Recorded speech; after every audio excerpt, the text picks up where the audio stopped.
So I don't think there's any question, having worked in the field of heart failure for the last 21 years, that the promise of a healthy heart is something that we should be striving for. And I think the gift that the Rogers family has made will enable that to hopefully become a reality over the next 7 to 10 years.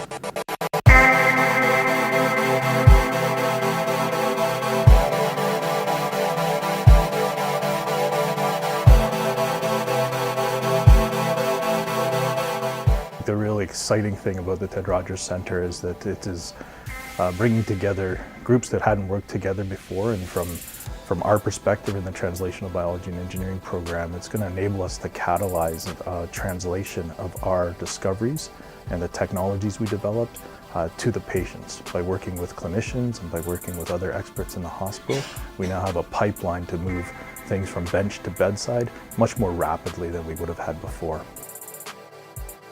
Any disease, particularly heart failure, the substrate for it can start sometimes as early as childhood, even though it may manifest later in life. So if we want to make a difference in the lifespan of any individual at risk for heart failure, we really do have to start early. And what we're able to do with the Ted Rogers Centre is collaborate with our adult colleagues and the patients they see across the street from us to continue to follow patients who graduate from our children's hospitals into the adult hospitals and continue to follow them. And to see if the interventions that we are hopefully going to discover through the Ted Rogers efforts are making a difference in the long term.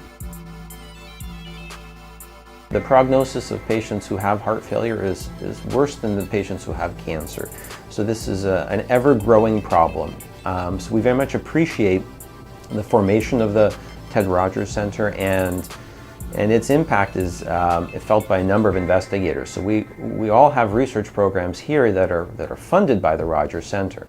Bringing together people of different expertise and different interests in terms of techniques and areas of study, all within heart failure, is incredibly beneficial to help really move the football down the field and find new ways to investigate heart failure and find new therapies.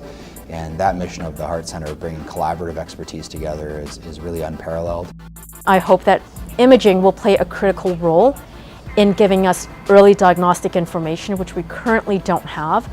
I hope that with the new imaging advances that we're developing, along with all the colleagues worldwide, on cardiac MR, that we'll be able to find disease so early that the doctors will be able to go in and apply treatment, and that patient will never have to worry about, is my heart going to go on to develop heart failure? The cardiotoxicity program is important for patients. By understanding the cancer care as well as the cardiovascular complications, we can ask clinically relevant questions that can then be transferred to research questions, and which could then be implemented in research studies, and solutions could be identified which could then be transferred back to the patient through knowledge translation activities. The problems we're tackling are very complex, and solutions to those problems really require a perspective from multiple disciplines, and the Ted Rogers Centre is enabling that. Being one of the scientists who are on the fore and designed and conceived the way in which we wanted scientists and students to interact. So we've ended up with one single large lab that integrates the scientists together.